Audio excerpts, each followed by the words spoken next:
আসসালামু আলাইকুম, কেমন আছেন সবাই? আই হোপ সবাই ভালো আছেন। আলহামদুলিল্লাহ আমরাও খুব ভালোই আছি। আমি ফারজানা নতুন দিনে নতুন আরেকটি ব্লগ ভিডিও নিয়ে বরাবরের মতো আবারও আপনাদের মাঝে হাজির হয়ে গেলাম।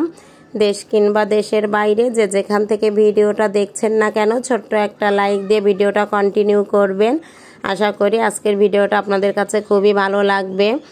3টা মুরগি নিয়ে এসেছিল সামিউলের বাবা, 2টা পলিব্যাগে করে আর কি ফ্রিজে রেখে দিব। আর কক যে মুরগিটা সেটা কেটে নিয়েছি।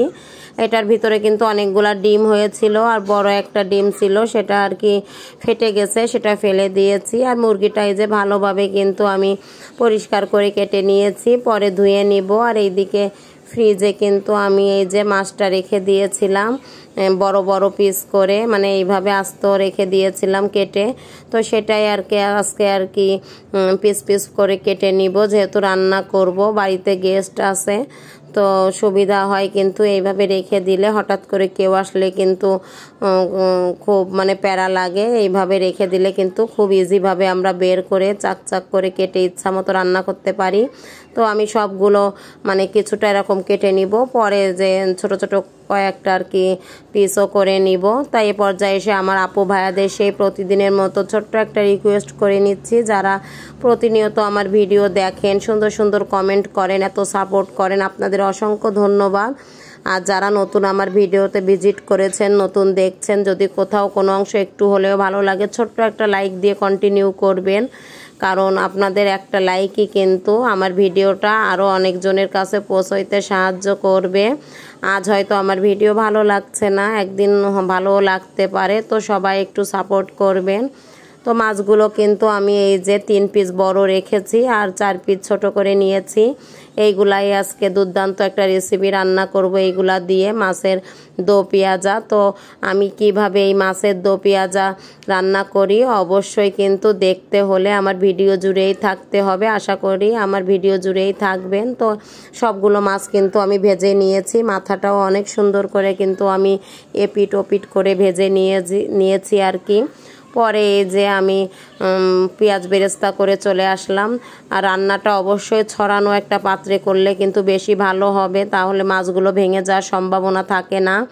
তো আমি এই যে পেঁয়াজটা খুব সুন্দর করে বেরেস্তা করে উঠিয়ে রাখবো, উঠিয়ে রেখে বাকি মশলাগুলা কিন্তু আমি ব্লেন্ড করে নিয়েছি। এখানে পেঁয়াজ, আদা, রসুন, জিরা দিয়ে দিয়েছি, আর সঙ্গে কিন্তু লাল মরিচের গুঁড়া, হলুদ, লবণও অ্যাড করেছি। দিয়ে অনেকটাই মশলা হয়েছে, দেখতে পাচ্ছ আপুরা। এটা কিন্তু আমি অনেকক্ষণ ধরে কষিয়ে নিব, এখানে কিন্তু কোনো দারচিনি, এলাচ কিছুই যাবে না। তো এই যে ভালো করে কষিয়ে নিয়ে দেখো মশলাটা একেবারে অল্প হয়ে গেছে, আর উপরে তেলটা যখন ছেড়ে আসবে তখনই পানি অ্যাড করব। যত সুন্দর করে মশলাটা কষাবা ততই কিন্তু তরকারির টেস্টটা দ্বিগুণ হয়ে যাবে, যে কোনো তরকারিরই। তো এই যে আমি পানি দিয়ে দিয়েছি, দিয়ে কিছুটা সময় ঢেকে রেখেছিলাম। যখন হালকা বলক চলে এসেছে আগে থেকেই কিন্তু মাথাটা দিয়ে দিব, কারণ মাথাটা একটু সিদ্ধ হতে সময় লাগবে। ভেজে যেহেতু আগে থেকে নিয়েছি সুন্দর করে, তারপরেও দিয়ে দিলাম আগে থেকে মাথাটা। পরে আমি যখন বলক চলে এসেছে তখন মাছগুলো অ্যাড করছি এক এক করে। তো এই রেসিপিটা তোমরা যদি না করে থাকো এইভাবে একবার ট্রাই করে দেখতে পারো, কারণ আমাদের এলাকায় কিন্তু মাছের দো পেঁয়াজা এইভাবে আমরা করে থাকি, সেই মজা লাগে। তো ভোনাও বলতে পারো, মাছের দো পেঁয়াজা আর ভোনা কিন্তু একই টাইপের, একটু ভিন্নতা আছে। তো দেখতেই থাকো আমার ভিডিওটা। পরেই দেখো প্রায় হয়ে এসেছে, মাশাল্লাহ কত সুন্দর কালার এসেছে, দেখো অনেক সুন্দর লাগছিল। আমি কিন্তু মাথাটা 2-3 বার উল্টিয়ে পাল্টিয়ে দিয়েছি, আর দেখা যাচ্ছে হাঁড়িটার 2 সাইডে ধরে কিন্তু আমি ঝাঁকিয়ে দিয়েছি। তাতে হয় কি মাছটা সুন্দর করে কিন্তু আরও সুন্দর করে আর কি সব মশলাগুলো উপরের থেকেও মানে চারিদিকে ছড়িয়ে পড়ে। আর এখানে দেখতে পেলে পেঁয়াজ বেরেস্তা করে রেখেছি, সেটা দিয়ে দিচ্ছিলাম এই পর্যায়ে এসে। আর পাশে কিন্তু আমি তেঁতুলের টক ভিজিয়ে রেখেছিলাম, মানে তেঁতুল 10 মিনিট আগে, সেটা ভালো করে চটকিয়ে আমি ছাঁকনি দিয়ে সেঁকে নিয়েছি। আর এখানে কাঁচামরিচ 2টা অনেক ভালো লাগছিল, পেকে গেছে, তো কাঁচাই আছে, কিন্তু কালারটা চেঞ্জ হয়ে গেছে। তো আমি একটু আগা ফাটিয়ে দিয়েছি, এতে কিন্তু সুন্দর একটা স্মেল বের হয়। আর টকটা এই পর্যায়ে আমি দিয়ে নিলাম। আর জালটা কিন্তু ফুল আঁচেই দিয়ে নিয়েছি, প্রায় হয়ে এসেছে। সে পর্যায়ে কিন্তু অবশ্যই চিনি অ্যাড করবা, কারণ টক ঝাল মিষ্টি দুর্দান্ত লাগে কিন্তু এইভাবে রান্না করলে। কিছুটা টক, কিছুটা মিষ্টি, আবার ঝালও আছে, অনেক মজা লেগেছিল। পুরা ট্রাই করতে পারো। আর নামানোর পরে কেমন হয়েছে কালারটা অবশ্যই শেয়ার করব, আমার ভিডিও জুড়েই দেখতে থাকো।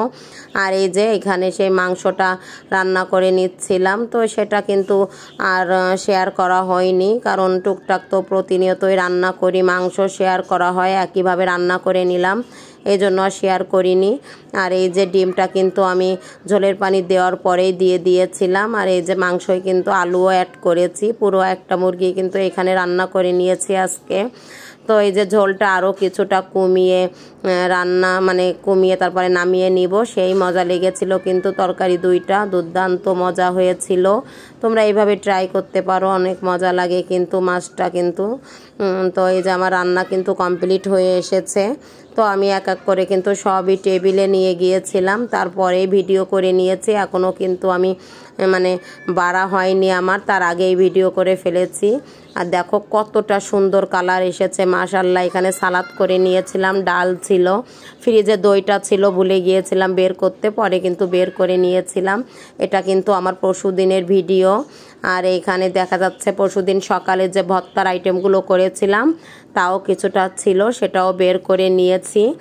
তো কেমন লাগলো ভিডিওটা সবাই কিন্তু কমেন্টে জানাবা, আর পুরো ভিডিও জুড়েই থাকবা। সবাই ভালো থাকবা, আমাদের জন্য দোয়া করবা। আল্লাহ হাফেজ।